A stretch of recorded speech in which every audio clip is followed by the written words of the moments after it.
Hello, and welcome to my walks with a camera. I'm in Fort Erie, Ontario, and the reason I'm here is because of what's behind me. That's Old Fort Erie, which was originally built by the British in 1763, right over there. But it had a problem, and the problem was flooding from Lake Erie and the southern mouth of the Niagara River. And so in 1804, the fort was moved to higher ground where its guns could still cover the entrance to the Niagara River and Lake Erie. This fort played a pivotal role during the War of 1812, and it changed hands between the Americans and the British a couple of times.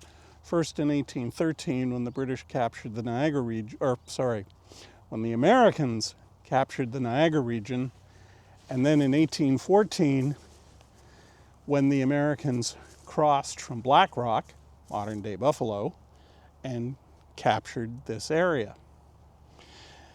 These led to the subsequent battles of Chippewa and Lundy's Lane, and eventually to the siege of Fort Erie. Now, when the British constructed the fort, they used what's known as Onondaga flintstone, and hence the gray look to the buildings and the walls. But this is not the original fort. This fort was actually built in the 1930s as a make-works project. The original fort was blown up by the Americans when they evacuated it in December of 1814.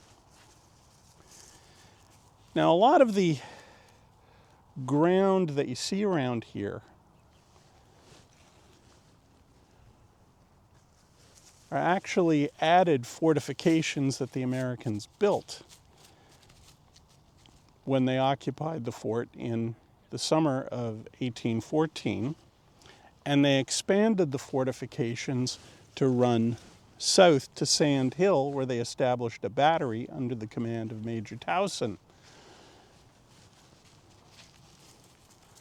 When the British laid siege to the fort, they moved in around August of 1814. Their first siege battery was built where the Ambassador Bridge is that crosses the Niagara River. And the siege didn't go well.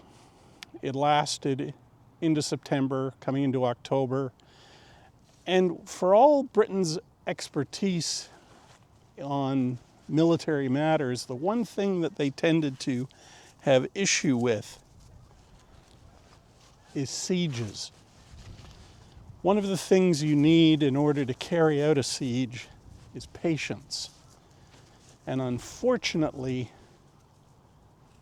the British, when it came to sieges, lacked patience.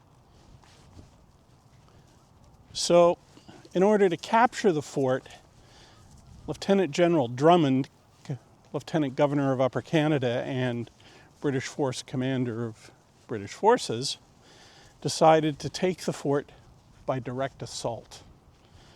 This was to be a night attack involving 3 columns. One to attack Sand Hill, one to attack this area here, and another to break into the fort at this battery up there. Of the 3 attacks, the assault column, which was led by de Watteville's regiment, a Swiss regiment in British service, hit the Sand Hill battery.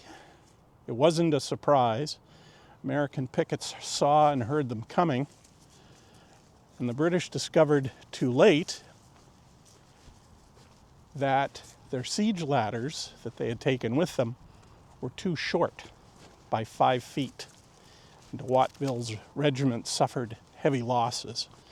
Some of de Watteville's men tried to wade out into the lake to flank American positions.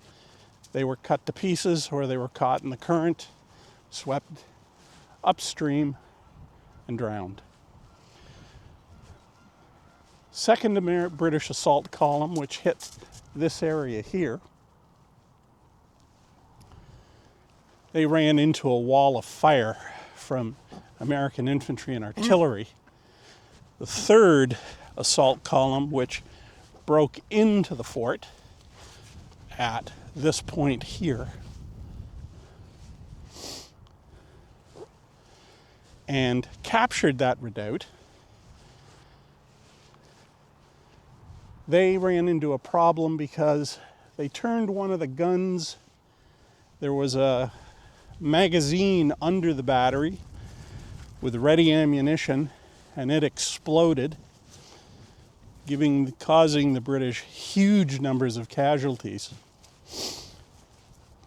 When the assaults were over, Drummond assessed his losses. His camps weren't terribly well organized. Men really didn't have any proper places to sleep. They were sleeping in crude huts. It was raining, getting increasingly cold. And so Drummond decided to end the siege and withdraw his army back to the Chippewa Creek defense lines and go into winter quarters. The night he removed his main siege guns from his forward batteries, the Americans sortied out and attacked, hoping to destroy those batteries. There are no guns there, but the fighting was bloody. The Americans were eventually repulsed back into the fort. There is an interesting thing here that you should have a look at, and it is this cenotaph. And that cenotaph, when the fort was being reconstructed, it was discovered that underneath that area was a mass grave, because the Americans took the British dead from the sortie that they attempted to capture the fort, and they buried them in a large grave pit. And that cenotaph marks that grave pit. In December of 1814, with things on the Niagara Peninsula settling down to a military stalemate, the British, or the Americans, made the decision to abandon Fort Erie. They blew it up and recrossed over to Buffalo. The fort itself was never reoccupied and never rebuilt. The British did build some temporary barracks here, but by 1820 they had pulled their forces back to the north end of the Niagara River to a larger camp area that involved Butler's Barracks and Fort Mississauga. And this area was a ruin until 1820. However,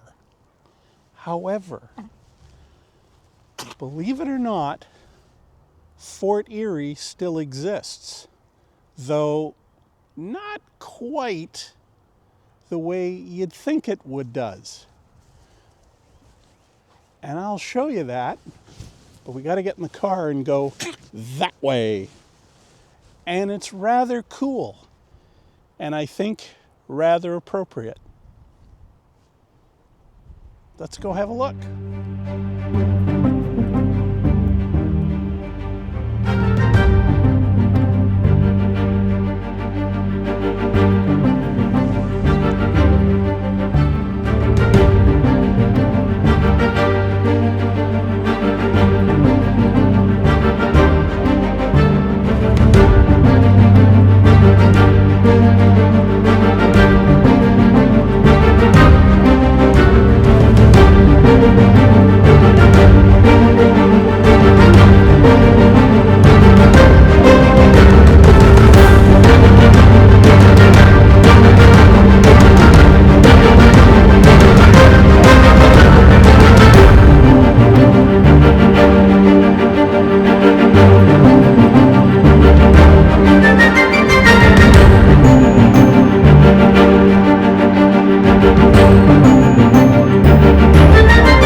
church behind me is St. Paul's Anglican Church in Fort Erie.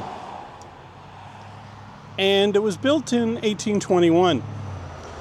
What makes it interesting is this. Do you remember when I told you that the Americans blew up Fort Erie in 1814 in December? Well, in 1821, the locals built St. Paul's Anglican Church from the Onondaga Flintstone salvaged from the Fort Erie site. And this is what they constructed. That's kind of interesting. Fort Erie goes from being a military fortification built in 1763, plays a pivotal role in the War of 1812, is destroyed, and then the Onondaga Flintstone that built Fort Erie is used to build this Anglican church. That is rather interesting. And the ghosts that haunt the battlefield at Fort Erie, who were killed during the siege and in any military actions prior to that, I think would be rather pleased to see that Fort Erie came full circle from a military fortification to one that's dedicated to peace. That's rather cool.